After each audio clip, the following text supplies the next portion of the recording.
जय माता दी। नवरात्रि के पहले दिन माँ शैलपुत्री की पूजा की जाती है। इसके साथ ही इस दिन लोग घट स्थापना भी करते हैं। शारदीय नवरात्रि की शुरुआत 22 सितंबर 2025 को कलश स्थापना के साथ हो रही है। इस दिन भक्त अपने घर में माता की चौकी सजाने के साथ साथ विधि विधान से घट स्थापना करेंगे। साथ ही माता दुर्गा के पहले स्वरूप माँ शैलपुत्री की पूजा करेंगे। पर्वतराज हिमालय की पुत्री होने के कारण इन्हें शैलपुत्री कहा जाता है। उनकी उपासना करने से मानसिक शांति, स्थिरता और सकारात्मक सोच का विकास होता है। तो चलिए आइए जानते हैं नवरात्रि के पहले दिन की पूजा विधि, मुहूर्त और कथा के बारे में। नवरात्रि के पहले दिन माँ शैलपुत्री की पूजा से पहले विधि विधान से घट स्थापना करें। कलश स्थापना के बाद माता के समक्ष घी का दीपक जलाएं और उन्हें फूल अर्पित करें। इस दिन माता को बर्फी, खीर और रबड़ी का भोग लगाएं। माता के मंत्रों का जाप करें। घट स्थापना, जिसे कलश स्थापना भी कहते हैं, ये नवरात्रि पर्व का महत्वपूर्ण अनुष्ठान होता है, जिसके बिना नवरात्रि पर्व अधूरा माना जाता है। भक्त पहले नवरात्र पर अपने घर में विधि विधान से घट स्थापना करते हैं और फिर 9 दिन इस कलश की पूजा होती है। घट स्थापना देवी शक्ति का आवाहन है, जिसे हमेशा शुभ मुहूर्त में करने की सलाह दी जाती है। प्रतिपदा तिथि के दिन का पहला 1/3 भाग घट स्थापना या कलश स्थापना के लिए सर्वाधिक शुभ समय माना जाता है। घट स्थापना के लिए साफ स्थान से मिट्टी लें और उस पर गंगा जल छिड़क कर उसे पवित्र कर लें।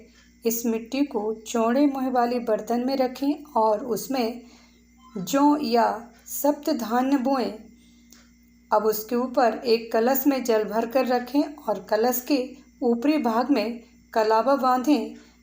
कलश के जल में लौंग, हल्दी की गांठ, सुपारी, दूर्बा और 1 रुपये का सिक्का डालें।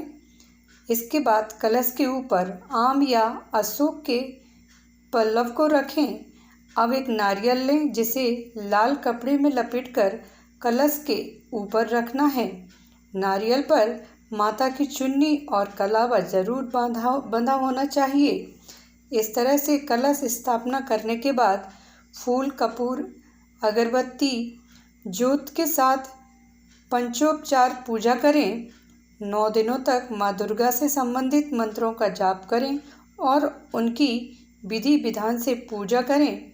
नवरात्रि के आखिरी दिन कलश का विसर्जन कर दें। नवरात्रि के पहले दिन नारंगी, लाल और पीले रंग के कपड़े पहनना शुभ माना जाता है। माना जाता है कि इस दिन इन रंगों के वस्त्र धारण करने से माँ शैलपुत्री का आशीर्वाद मिलता है। आइए अब माँ शैलपुत्री की कथा श्रवण करते हैं। बोलिए माँ शैलपुत्री की जय। भगवत पुराण के अनुसार एक बार प्रजापति दक्ष ने अपने यहाँ एक विशाल यज्ञ का आयोजन करवाया, जिसमें उन्होंने समस्त देवी देवताओं को बुलाया, लेकिन भगवान शिव और अपनी पुत्री सती को इसका निमंत्रण नहीं भेजा। भगवान शिव ने देवी सती को यज्ञ में जाने से मना किया, लेकिन माता नहीं मानी और वे समारोह में चली गई।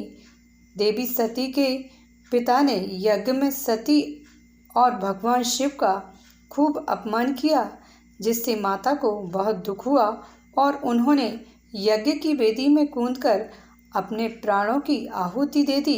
इसके बाद देवी सती ने देवी पार्वती के रूप में जन्म लिया और तपस्या कर महादेव को पति के रूप में प्राप्त किया। नवरात्रि के पहले दिन ओम देवी शैलपुत्रे नमः मंत्र का जाप करने से शुभ फलों की प्राप्ति होती है। बोलिए माँ शैलपुत्री की जय। चैनल पर पहली बार आए हैं और चैनल को अभी तक सब्सक्राइब नहीं किया है तो चैनल को सब्सक्राइब करिए, बेल आइकन प्रेस करिए, लाइक करिए, कमेंट सेक्शन में जय माँ लिखिए। मिलते हैं अगली वीडियो में। जय माता दी।